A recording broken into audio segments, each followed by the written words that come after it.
Olá, irmãos, a paz do Senhor seja com todos vocês. Nós vamos trazer aqui para o canal, a partir de agora, uma série para comentar a Bíblia, de Gênesis a Apocalipse. O intuito é que a cada vídeo a gente pode selecionar uma porção que vai começando de Gênesis até chegar ao Apocalipse. E nós vamos trazer revelações, vamos trazer palavras no original, nós vamos trazer sentido e profecia que o texto vai estar nos mostrando, que a Escritura vai estar nos mostrando. É muito importante vocês acompanhar porque o nosso intuito é fazer esse comentário bíblico, como muitos já fazem. Nós também vamos contribuir aqui para o entendimento de vocês, para trazer esclarecimento em vários temas, que não só questões proféticas em si, mas também questões históricas. Primeiramente, a gente tem que entender o contexto histórico para que nós possamos entender o contexto profético. Esse é o primeiro vídeo da série que nós vamos estar trazendo aqui para o canal, a Bíblia comentada de Gênesis a Apocalipse. E hoje nós vamos começar pelo capítulo 1, onde que em alguns vídeos eu já falei sobre alguns temas, principalmente do verso 1, que vai falar do princípio. E vocês vão ver que no quarto dia vai ter uma grande surpresa para aqueles que creem não no sistema espacial que nós temos hoje, descrito pela ciência, pela NASA. Vocês vão ter uma grande surpresa quando no capítulo 1, no finalzinho lá, quando vai falar do quarto dia, a gente ter essa revelação. Então, eu peço para você permanecer até o final e vamos para o estudo. O quarto dia, o que eu pedi para vocês ficar atentos e que vocês vão se surpreender, porque através das nossas leituras, às vezes a gente passa batido alguns detalhes que fariam toda a diferença para o entendimento completo aqui do texto.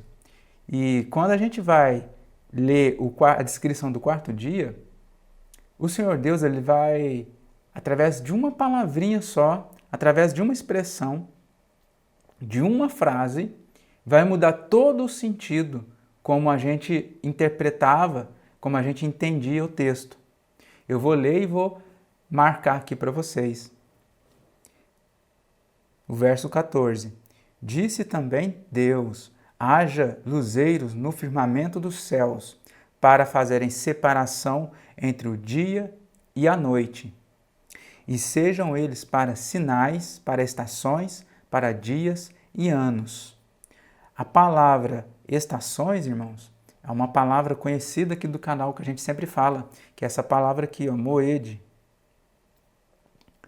Essa palavra moed, ela é a mesma palavra para as festas fixas, para aquelas festas que são a Páscoa, os asmos, as primícias, o Pentecostes, o dia das trombetas, a expiação e os tabernáculos. Então, essas festas fixas são chamadas de moedes. E moedes nada mais é do que lugar determinado, tempo determinado. Lugar determinado e tempo determinado. Lugar determinado é quando o Senhor Deus ele ordena aos filhos de Israel levarem as suas ofertas, levarem os dízimos nos tempos determinados, em cada período.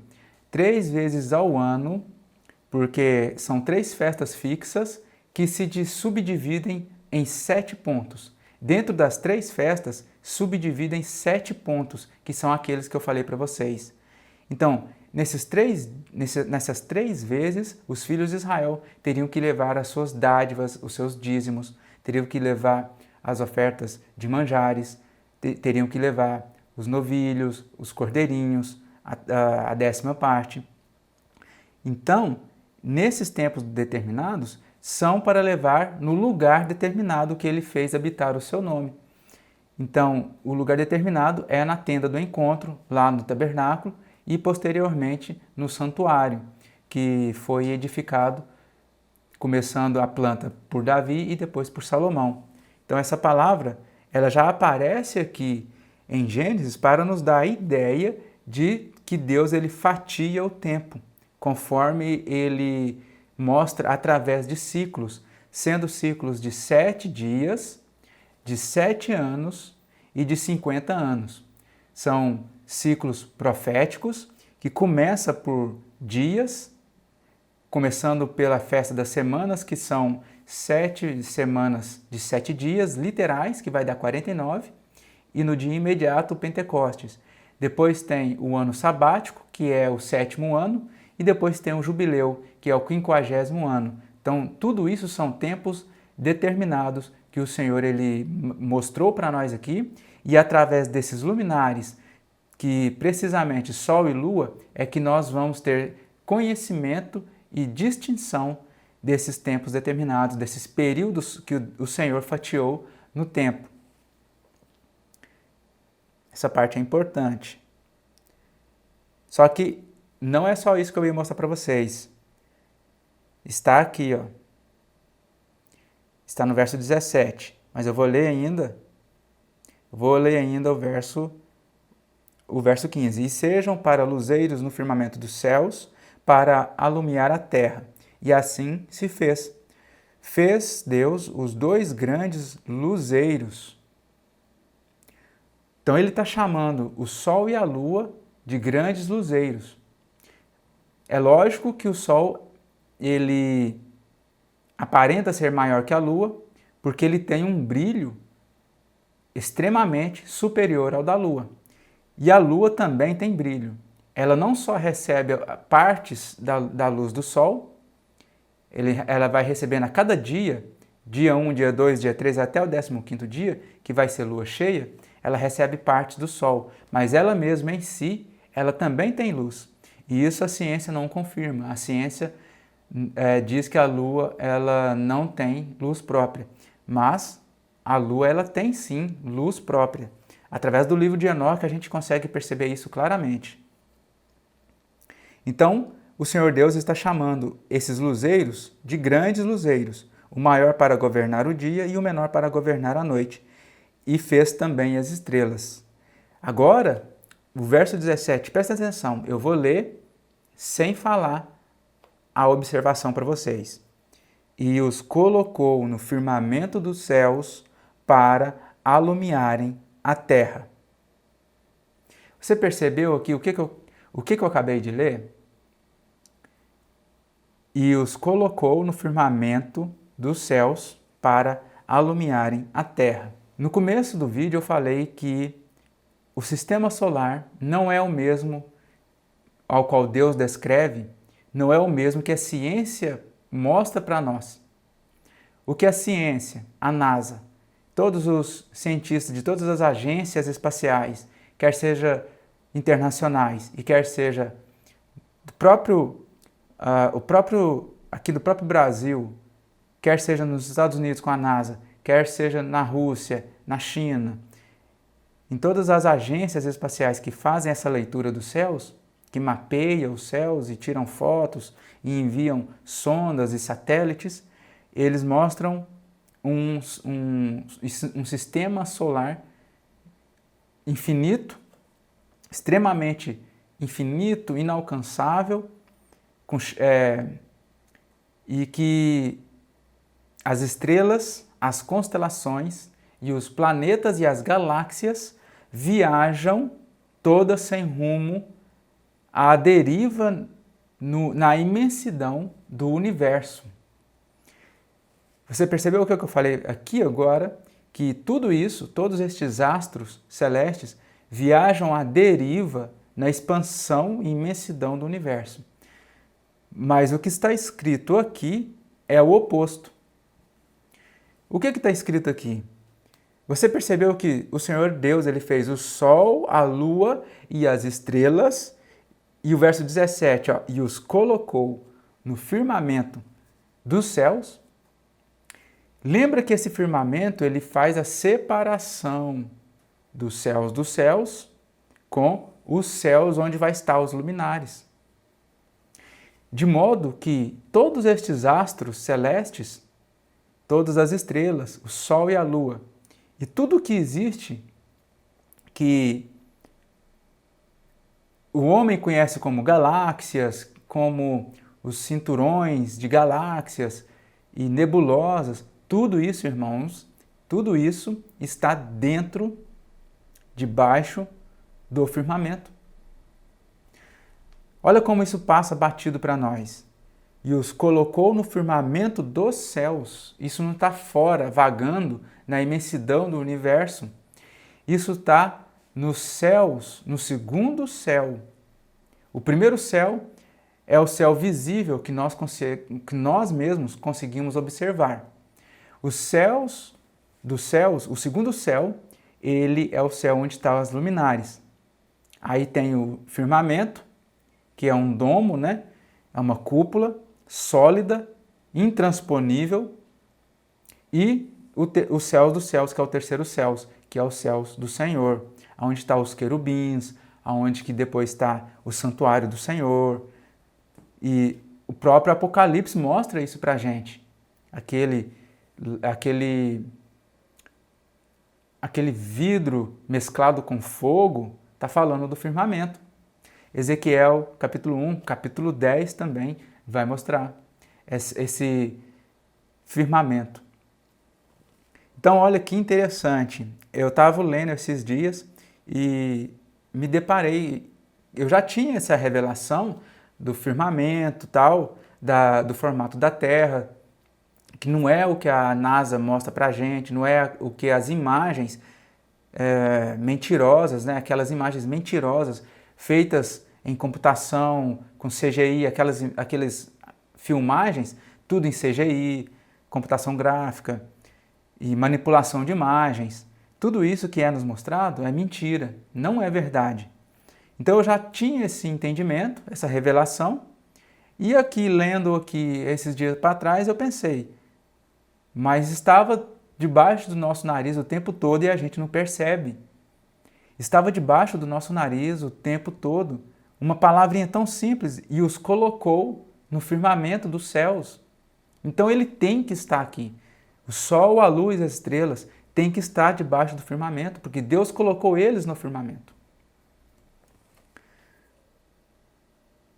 O verso 18. Para governarem o dia e a noite e fazerem separação entre a luz e as trevas. E viu Deus que isso era bom. Houve tarde e manhã o quarto dia. Disse também Deus, povoem-se as águas de enxames de seres viventes, e voem as aves sobre a terra, sob o firmamento dos céus, debaixo dos firmamentos dos céus. Criou, pois, Deus os grandes animais marinhos, e aqui vai se encontrar o Leviatã, que Leviatã é monstro marinho, e algumas vezes vai estar como Tanim. Tanim também vem de uma raiz tan, que é perfeito, completo, não precisa de nada, acabado. A raiz da palavra perfeito e íntegro, completo. Tanim vai estar se referindo também em algumas partes como monstro marinho, como dragão do mar. E o próprio nome próprio, que é Leviatã, que é o dragão do mar. E eles vão nos mostrar sendo representados em Apocalipse, capítulo 11, besta do abismo, capítulo 13, a besta do mar. E lá no capítulo 17 também, onde que vai estar a descrição das cabeças, que vai ser reis. Primeiramente ele fala que são montes, e esses montes são reis, e consequentemente são reinos. Então, dentre esses monstros marinhos, esses animais marinhos, está também o Leviatã. E todos os seres viventes que rastejam, os quais povoavam as águas, segundo as suas espécies, e todas as aves, segundo as suas espécies, e viu Deus que isso era bom. E Deus os abençoou, dizendo, sede frutíferos, multiplicai-vos e enchei as águas dos mares, e na terra multipliquem as aves. Houve tarde e manhã, o quinto dia. Vamos ler agora, partir para o sexto dia, que também é muito revelador para nós. Disse também Deus, produz a terra seres viventes conforme a sua espécie, animais domésticos, répteis e animais selváticos segundo a sua espécie, E assim se fez. E fez Deus os animais selváticos, segundo a sua espécie, e os animais domésticos, conforme a sua espécie, e todos os répteis da terra, conforme a sua espécie. E viu Deus que isso era bom.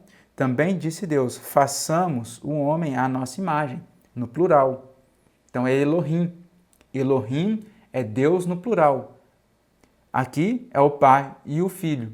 E através do Espírito do Pai, compartilhado pelo Filho, com o Filho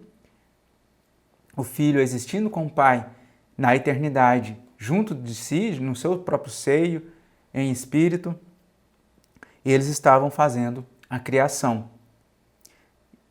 É a mesma palavra do começo lá do verso 1, que é princípio, ao qual é derivada da palavra cabeça, ou parte mais alta, parte mais importante. Então o homem foi feito à imagem do Senhor, conforme a nossa semelhança, e foi dado domínio para ele. Olha para você ver, tenha ele domínio sobre os peixes do mar, sobre as aves dos céus, sobre os animais domésticos, sobre toda a terra e sobre todos os répteis que rastejam pela terra.